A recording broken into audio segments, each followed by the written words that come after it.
And the other part to that is, why would men tolerate that? Why aren't men aware of this situation, or more men aware of it? Well, here lies the tragedy. 30 years ago, I was trying to talk to men and warning them and saying to them, if you do not watch out, this political ideology, this whole concept of radical feminism will spread, and you will lose your homes, your incomes, and your families and your children. And they laughed, because as far as men are concerned, they didn't take responsibility for relationships. What's going on here?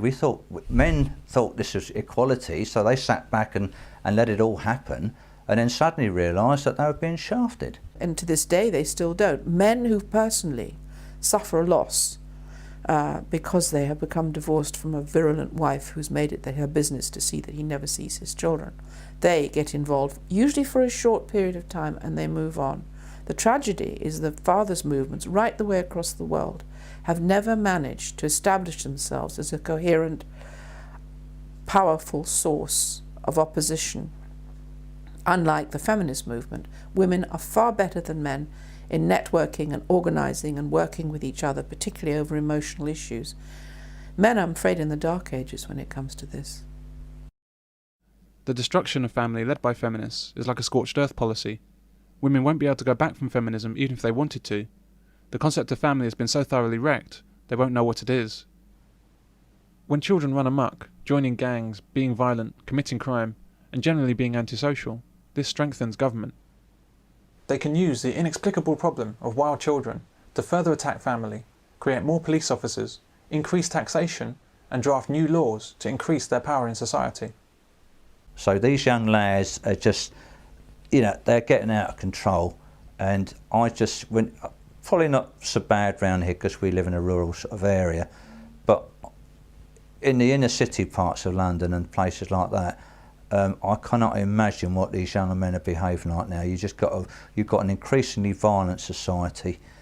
You've got no respect at all, as I see it, between young men and young women. And I saw all that happening in the 80s and 90s. There's definitely a breakdown in family. The number of divorces is the highest I think it has ever been.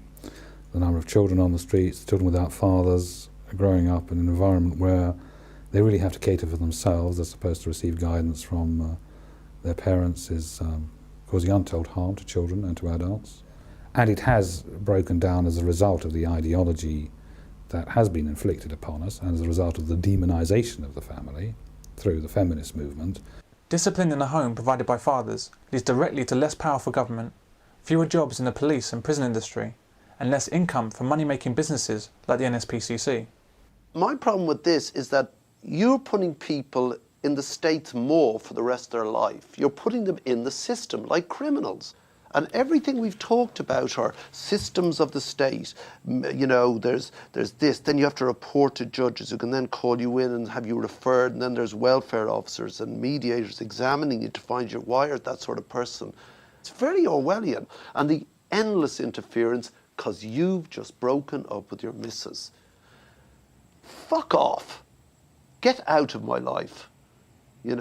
That's it. And save yourself a few quid in the bargain, the state.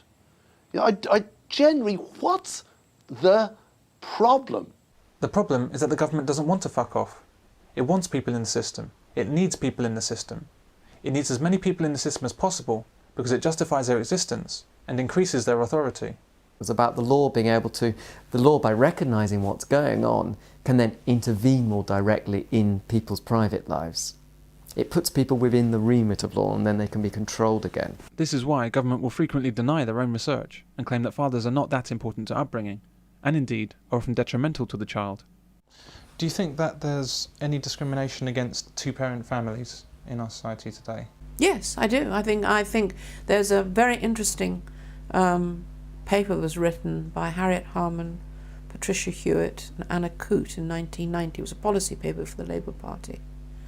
And one of the remarks that was made with the three women was saying that men weren't necessarily harmonious in family life. And those women are now in positions of great power. I just find it amazing that someone can be in a position like that with the stated opinions that she has. No, she's not even hiding she's there them. for a perfectly good reason to continue with her stated opinions. Ultimately, I mean, this is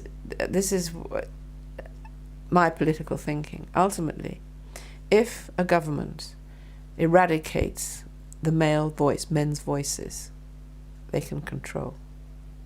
And if society is largely created around women and children, then it's a very easy society to run.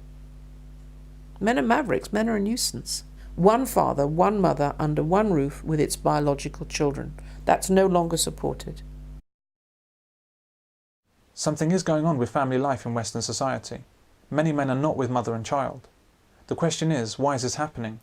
What artificial set of circumstances is now driving many men away from family relationships? The pressures are manifold. Men are presented as being worthless in popular media. A long time ago, I asked God to send me a decent man. I got Robert, Cedric, Daryl, and Kenneth. God's got some serious explaining to do. There are no good men. Now I read this article, and on average, there are 2 per state. The role of men in families has been systematically attacked, with fathers presented as unnecessary and even dangerous around their own wives and children.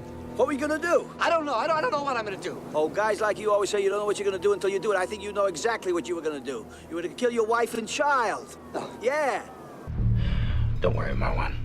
I give you my word. My wife and son will be dead by the end of this day. Men and women have been artificially put in competition with each other. Our biological programming as humans is quite simple in this respect. Women want to be with men that they can look up to, depend on, and admire. Men want to be with women who are supportive and feminine. Men do not want to compete with women. We were just sitting at a table in a bar, and some guy had his chair out too far, so it was squashing into her. And she commented. And she completely flew off the handle. It was unwarranted. She turned around and swore at him. I said, "Can you move your blasted fucking chair?" It's like, right, this is not an attractive thing. I'm not feeling it right now. So yeah, that kind of, and I guess that's kind of that kind of masculinity around a woman is unattractive. Yeah, but what would happen if that guy turned around and wanted Well, of course, to he's going to start with me. So he's not going to slap her. She's a woman. He's going to start with me.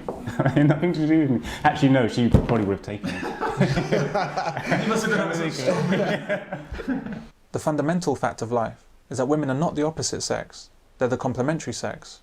But government and business have convinced women that they should be competing with men, and we all suffer for it. They prefer men who have more status and resources than they do. Once upon a time, this was thought that the only reason women go for men with money is because, for various reasons, women don't have money of their own, so they were forced to. But it turns out that even when women are financially independent, they're still looking for males who have more money than they do. So if you start with the basic expectation that women would like to marry up, they're looking for men with status and resources. If there's a background economic change such that it shifts the relative positions of men and women, then all of a sudden all the women that are sort of looking up for their preferred partner, there's less of them to go around. You might expect that men with less resources would prefer women with resources. But not only are those women not interested in men like that, but the men aren't interested in women like that either. As discrimination against men leads to more and more women earning more than men, being more highly qualified than men, and competing for the same jobs as men, the pool of available eligible men shrinks. Feminism has only succeeded in reducing women's options and making them unhappy in their lives.